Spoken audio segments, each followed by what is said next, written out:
चलिए देखते हैं प्रायिकता के इस वीडियो में प्रायिकता से संबंधित हम कुछ प्रश्नों को भी हल करना सीखेंगे। आज का विषय आता है घटना की प्रायिकता। घटना के बारे में पीछे बताया जा चुका है। जब हम कोई परीक्षण करते हैं और परीक्षण के बाद कुछ परिणाम आते हैं, यदि उनको परिणामों को किसी विशेष नाम से पुकारा जाए तो हम उसे एक घटना कह देते हैं। तो अगर किसी भी घटना को ई नाम दिया जाए और इस घटना की प्रायिकता ज्ञात की जाए तो इसे पी ऑफ ई लिखते हैं। तो ई घटना की प्रायिकता का फार्मूला होता है अनुकूल परिणाम या परिस्थितियां। हमको जिस घटना की प्रायिकता ज्ञात करनी है तो हमारे फेवर में कितने परिणाम आ रहे हैं और बटे कुल परिणाम या परिस्थितियां। तो यहाँ पर पी ऑफ ई अनुकूल परिणाम अर्थात जो घटना हुई है उस घटना में कितने अवयव हमें प्राप्त हो रहे हैं, तो हम कह सकते हैं नंबर ऑफ ई अपान कुल परिणाम अर्थात जो हमारी प्रतिदर्श समष्टि पहले तुमको पढ़ाई गई है तो नंबर ऑफ एस। तो ये प्रायिकता ज्ञात करने का फार्मूला है और तरीका है। प्रायिकता अर्थात हम जिस बात पर विचार कर रहे हैं उस के संदर्भ में हमारे लिए कितनी संभावनाएं हैं, यही प्रायिकता है। एक बात ध्यान में है कि प्रायिकता हम चाहे जो भी निकालें, प्रायिकता का मान हमेशा 0 के बराबर या 0 से बड़ा होता है। हम कहेंगे कि ये 0 से हमेशा बड़ा होता है तथा यह मान प्रायिकता का हमेशा 1 या 1 से छोटा होता है। तो दोनों को अगर आप संयुक्त रूप से लिखना चाहें तो लिख सकते हैं कि 0 पी ऑफ ई से छोटा या बराबर है तथा पी ऑफ ई का मान 1 से छोटा या बराबर होता है। अगर पी ऑफ ई का मान 0 आ रहा है अर्थात किसी घटना की प्रायिकता 0 आ रही है तो इसका तात्पर्य है कि यह घटना असंभव है। असंभव घटनाओं के बारे में पीछे बताया जा चुका है, यह घटना असंभव है। और अगर पी ऑफ ई का मान 1 आ रहा है तो इसका तात्पर्य है यह निश्चित घटना है या पूर्ण घटना कहते हैं। तो प्रायिकता का कुल मान जो होता है वो 1 से अधिक नहीं हो सकता। अब चलते हैं, हम कुछ और चीज़ों को हमें यहाँ सीखना जरूरी होगा। मान लीजिए किसी घटना की प्रतिदर्श समष्टि के अवयव लिखे जा रहे हैं। एक बार पासा फेंका गया तो पासा फेंकने से हमें क्या प्राप्त हो सकता है, 1 2 3 4 5 6। तो पासा फेंकने पर कुल इतने परिणाम आ सकते हैं। तो यहाँ पर हो गया क्या, number of S is equal to कितने परिणाम हैं यहाँ पे, 6। अब यहाँ पर 2 घटनाएं अगर हम इस प्रकार बताएं कि पहली घटना है कि हमको सम संख्या प्राप्त हुई हो, तो अगर हमको सम संख्या प्राप्त हुई है तो हमें क्या क्या प्राप्त हो सकता है, 2 4 या 6। तो हमें कुल मिला के हमारे लिए संभावनाएं कितनी बन जाती हैं, तो हमारे पास 2 आएगा तब भी हमारी सम संख्या होगी, अगर 4 आएगा तब भी सम संख्या होगी और 6 आएगा तब भी सम संख्या होगी। अर्थात इस घटना की जो घटना ए हुई है इस घटना के अवयवों की संख्या 3 है। तो इस प्रकार हम अगर कहें कि घटना के घटित होने की प्रायिकता ज्ञात कीजिए, तो क्या कहेंगे? P ऑफ A, ऊपर समझाया गया आपको P ऑफ E के रूप में। तो यहाँ E घटना का नाम हमने ले लिया है A। तो P ऑफ A अगर हम निकालेंगे तो हो जाएगा 3/6, अर्थात कट जाएगा तो ये वैल्यू आ जाती है 1/2। तो जब हमसे कहा जाए कि एक बार पासे को फेंकने पर यदि सम संख्या प्राप्त हो तो इसकी प्रायिकता ज्ञात कीजिए, तो हमने क्या किया? पूरी समष्टि बनाई, देखा कितने अवयव हैं, और फिर हमको चाहिए क्या? सम संख्या चाहिए। तो सम संख्या के रूप में हमें 2, 4 या 6 मिलने चाहिए, अर्थात हमारे पास जो हमारे अनुकूल परिणाम है या जो संभव परिणाम है वो आने चाहिए 2, 4, 6। तो 2, 4, 6 अर्थात 3 हो गए। तो इस प्रकार इसकी प्रायिकता ये निकल आई। अब यहाँ पर अगर घटनाओं की संख्या 1 से अधिक हो जाए, अभी एक और घटना आ गई। अब की बार हमने कहा कि हमें संख्या प्राप्त हो विषम, तो हम क्या लिख देते हैं? 1, 3, 5। तो अब 1, 3, 5 लिख दी। और अगर हमसे पूछा जाए इसी प्रश्न में घटना A या B की प्रायिकता, तो घटना A या B की प्रायिकता अगर आपसे पूछी जा रही है तो इसका तात्पर्य आपसे क्या पूछा जा रहा है? घटना A में 3 अवयव थे और घटना B में भी नंबर ऑफ B हो गए कितने? 3 अवयव। तो A या B का मतलब हो जाता है, या का तात्पर्य यहां पर लगाया जाता है यूनियन से। तो A यूनियन B पहले निकाल लीजिए आप। तो जब A यूनियन B निकालेंगे तो A और B का यूनियन कर दीजिए, और जब आपने A और B का यूनियन किया तो A यूनियन B क्या हो गया? 1, 2, 3, 4, 5, 6, पूरे के पूरे 6 आ गए। भाई इन दोनों को अगर मिलाएंगे तो कॉमन तो कुछ हो नहीं रहा है, तो जब मिलाएंगे तो हमारे पास आ जाएगा A यूनियन B बराबर 6। तो number of A union B कितना हो जाएगा? A यूनियन B के अवयवों की संख्या, तो A यूनियन B के अवयवों की संख्या आ गई हमारे पास 6। तो अगर इसकी प्रायिकता हमसे पूछी जा रही है तो हम क्या लिखेंगे? P of A union B। अब अनुकूल परिणाम आपके पास आए हैं 6 बटे कुल परिणाम समष्टि में कितने थी? 6, अर्थात कुल मिला के प्रायिकता हो गई 1। तो ये घटना A या B की प्रायिकता हो गई। अगर कहा जाए कि घटना A और B की प्रायिकता ज्ञात कीजिए, तो अब देखते हैं भाई A और B की प्रायिकता का मतलब हो गया कि घटना A भी हुई और B भी हुई। तो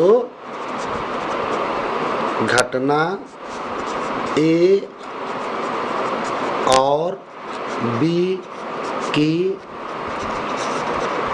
प्रायिकता अगर ये निकालने को कहा जाए तब आप क्या करेंगे? तो A और B का तात्पर्य है A इंटरसेक्शन B। तो A इंटरसेक्शन B अगर आप निकालेंगे तो देखिए जरा A और B को, इन दोनों में क्या मिल रहा है? कुछ भी नहीं मिल रहा है। कुछ भी न मिलने का मतलब हो गया 5। A इंटरसेक्शन B 5 हो गया, अर्थात ये परस्पर अपवर्जी घटनाएं हो गई। ये दोनों घटनाएं जब एक घटना हो रही है तो दूसरे के संभव नहीं है, तो ये परस्पर अपवर्जी घटनाएं हो गई। तो A इसका मतलब number of A intersection B क्या हो जाएगा? ये हो जाएगा 0।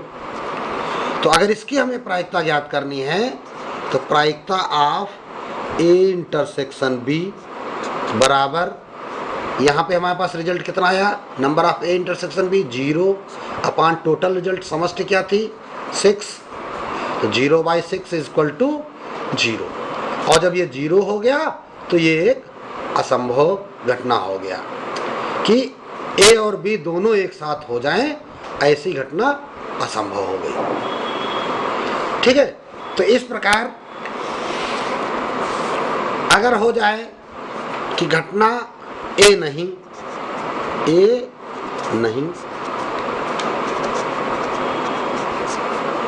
घटना ए नहीं।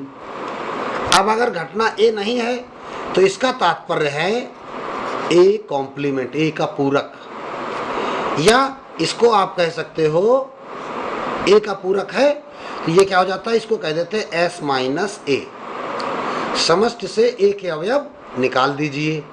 तो अगर ए डैश के अवयव आप निकालने चलें तो देखिए आपको क्या प्राप्त होगा।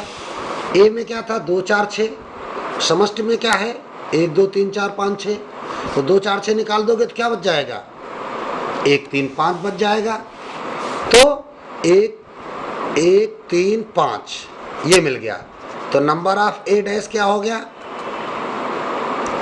ये भी 3 आ गया। तो अगर आपको प्रायिकता निकालनी है ए डैश की तो ये क्या हो गया 3/6 इक्वल टू 1/2। अब इस पी ऑफ ए डैश को आप इस प्रकार भी लिख सकते हैं, इसको पी ऑफ ए नॉट भी कह सकते हैं। ए नहीं, यहाँ पे बार लगा देते हैं तो ये पी ऑफ ए नॉट हो जाता है। अब इसी प्रकार अगर आपसे तो नहीं कहा गया और कहा गया या कहा गया, तो या का मतलब यूनियन, और का मतलब इंटरसेक्शन, और नहीं का मतलब डैश या पूरक या ए नॉट। तो अब चलिए आगे चल के देखेंगे इसी से संबंधित, प्रायिकता से संबंधित कुछ प्रश्नों को हल करना। अब देखते हैं एक प्रश्न थोड़ा सा अलग तरीके का। यदि 2 पासे एक साथ फेंके जाएं तो उनके अंकों का फर्स्ट योगफल 8 आने की प्रायिकता ज्ञात करनी है। एक सम संख्या हो जो 8 से अधिक हो की प्रायिकता ज्ञात करनी है, या फिर थर्ड में 3 का गुणज हो जो 9 से अधिक न हो की प्रायिकता ज्ञात करनी है। तो अंकों के योगफल को ध्यान में रखना है। हल करेंगे। जैसा कि अभी हमने बताया, किसी भी घटना की प्रायिकता जब हम निकालते हैं तो हमें सबसे पहले माननी चाहिए कि जो काम किया गया है, जो रैंडम एक्सपेरिमेंट किया गया है, प्रयोग किया गया है, उसके कुल परिणाम कितने होंगे। अगर हमने 2 पासे एक साथ फेंके तो हमारे पास टोटल परिणाम कितने आएंगे। तो जब हम एक पासा फेंकते हैं तो एक पासा फेंकने पर जो सैंपल स्पेस बनता है, 1 आ सकता है, 2 आ सकता है, 3 आ सकता है, 4 आ सकता है, 5 आ सकता है, 6 आ सकता है। अर्थात परिणामों की संख्या नंबर ऑफ एस 6 होगी। अब चूंकि 2 पासे फेंके गए हैं, 2 पासे फेंके गए हैं, इसलिए नंबर ऑफ एस, अब जितने पासे फेंके जाते हैं या एक ही पासे को जितनी बार फेंका जाता है तो वो उसकी घात के रूप में हो जाता है। चाहे एक पासा 2 बार फेंका जाए, चाहे 2 पासे एक साथ फेंक दिया जाए, तो पूरी प्रदर्श समष्टि के अवयवों की संख्या हो जाएगी 6 स्क्वायर अर्थात 36। तो ये आपका नंबर ऑफ एस निकल आया। अब हम देखते हैं हमारी पहली घटना। पहली घटना को हम ए नाम दे देते हैं। पहली घटना को हमने नाम दे दिया ए। क्या है, उनके अंकों का योगफल 8 आना है। तो देखिए भाई 8 कब कब आएगा ये विचार करना है। तो देखिए पासे पर आया 1 2 3 4 5 6, तो इन्हीं में देख लो किन किन संख्याओं का योगफल 8 होगा। 2 6 का योग 8 होगा, तो 2 6 आ सकता है। 2 6 का मतलब पहले पासे पर 2 और दूसरे पासे पर 6, या फिर 3 5 आ सकता है, या फिर 4 4 आ सकता है, दोनों पासों पे 4 आ जाए, या फिर पहले पे 5 आ जाए, दूसरे पे 3 आ जाए, या फिर पहले पे 6 आ जाए, दूसरे पे 2 आ जाए। ठीक है, तो पहले पासे पे 2 3 4 5 6 हो सकता है, और दूसरे पासे पर भी 6 5 4 3 2 हो सकता है, क्योंकि टोटल केवल 8 ही आना है, इसलिए हमारे पास कुल इतने विकल्प हो गए। तो हमने देखा कि हमारे पास कितने विकल्प आ गए जब हमने पासे को फेंका है। चलिए देखते हैं, सेकंड वाले प्रश्न पर आते हैं। सेकंड में पूछा गया है, योगफल एक सम संख्या हो जो 8 से अधिक हो की प्रायिकता। तो सेकंड वाली घटना को हम ले लेते हैं, इसका नाम ले लेते हैं बी। योगफल 8 से ज़्यादा हो और योगफल सम संख्या हो। चलिए भाई देखिए, 1 2 3 4 5 6। तो अब इसके लिए हम करेंगे क्या, पहले पासे पर 1 2 3 4 5 6 और दूसरे पासे पर 1 2 3 4 5 6। तो देखिए क्या हो सकता है, 8 से ज़्यादा टोटल आने के लिए तो हमको इस तरफ भागना पड़ेगा। 4 4 8 हुआ, 4 5 9, लेकिन हमको सम चाहिए तो 4 5 9 नहीं चलेगा। 4 6 10 ये सम भी है और 8 से बड़ा भी है, कॉमा 4 6 चल जाएगा, तो इसी प्रकार हमारे पास 6 4 भी चल जाएगा, 6 4 और 5 5 भी चल सकता है, 5 5 और 6 6 भी चल सकता है, 6 6 12 6 6। और देखो विचार करो, 5 4 9 ज़्यादा तो होगा लेकिन विषय होगा, विषम हो जाएगा। 6 5 11 ये भी विषम हो जाएगा, ये 6 5 11 विषम हो जाएगा। अब बाकी कोई नहीं मिलेगा, तो इसलिए नंबर ऑफ बी हो गए कितने, 4। आता है इस बी की प्रायिकता या सेकंड क्वेश्चन की प्रायिकता, अनुकूल परिस्थितियां नंबर ऑफ बी बटे टोटल परिणाम नंबर ऑफ एस। तो हमारे पास नंबर ऑफ बी निकला 4 बटे 36, तो ये बराबर हो गया 1 बटे 9। थर्ड क्वेश्चन देखते हैं, 3 का गुणज हो क्या, यही योगफल।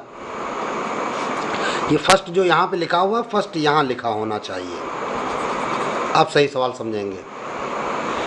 ठीक, तो योगफल 3 का गुणज हो, अर्थात टोटल 3 आए या 6 आए या 9 आए या 12 आए, इस प्रकार से 3 के पहाड़े में होना चाहिए टोटल। तो थर्ड में हमने क्या किया, इस घटना को नाम दे दिया सी। जब सी नाम दे दिया तो देखिए भाई, पहली बार देखें कि हम दोनों पासों पर टोटल आ जाए कितना, 3। तो यहाँ पे देख लो दोनों पे टोटल 3 कैसे आएगा, 1 2 से आ जाएगा 3, 1 2 से 3 आएगा, या इसका उल्टा कर देंगे, 2 इससे 1 इससे, या 2 1 ऐसे कर दो, 2 1 से 3 आ जाएगा। ठीक, और तो 3 आना नहीं है टोटल किसी से। अब 3 का गुणा 3 दूनी 6, अब 6 टोटल कैसे आएगा, देखो भाई 1 5 6, तो इसका उल्टा 5 1 भी 6 होगा। ठीक, फिर क्या हो गया, 2 4 6, तो इसका उल्टा 4 2 भी 6 हो जाएगा। फिर उसके बाद 3 3 6, तो इसका उल्टा भी 3 3 6 होगा, लेकिन वो नया अवयव नहीं बन सकता क्योंकि 3 3 एक ही चीज़ है। फिर उसके बाद हमने देखा 3 3 के बाद 6 आना बंद हो जाएगा क्योंकि उल्टा चलने लगोगे, फिर 2 1 लिख चुके हो। 3 3 लिख चुके हो, 4 2 लिख चुके हो, 2 4 लिख चुके हो। अब 6 के बाद नंबर आया 3 के गुणज का, 3 दूनी 6, 3 त्रिको 9, 9 टोटल देखो कैसे आएगा, 3 6 9 कम से कम, 3 6 9, इसका उल्टा हो जाएगा 6 3 9, 4 5 9, तो इसका उल्टा हो जाएगा 5 4 9। और आगे चलते हैं, 9 के बाद नंबर आया 12, बाकी अब 9 तो आएगा नहीं, 3 6 हो चुका, 6 3 हो चुका। अब 12 के लिए क्या होगा, 6 6 12। तो इतने विकल्प आपके पास निकले, 1 2 3 4 5 6 7 8 9 10 11 12। तो इस प्रकार कितने विकल्प निकल आए, 12 विकल्प निकल आए जो 3 के गुणज हैं। लेकिन और देखिए, पूरा ध्यान से नहीं देखा गया, 3 के गुणज हैं 9 से ज़्यादा न हो, 9 से अधिक न हो, मतलब 9 तक हो तो काम चल जाएगा। तो 9 से ज़्यादा वाले हटाइए भाई, ये हटाने पड़ जाएंगे, 9 तक चल जाएगा, 9 से ज़्यादा नहीं होने चाहिए। तो नंबर ऑफ सी क्या हो जाएगा, ये आपके अवयव आ गए 2 2 4 2 6 2 8 2 10 1 11। अतः घटना सी की प्रायिकता पी ऑफ सी बराबर number of C upon number of S equal to 11/36। यही आपका उत्तर हो गया और ये सवाल पूरा हो गया।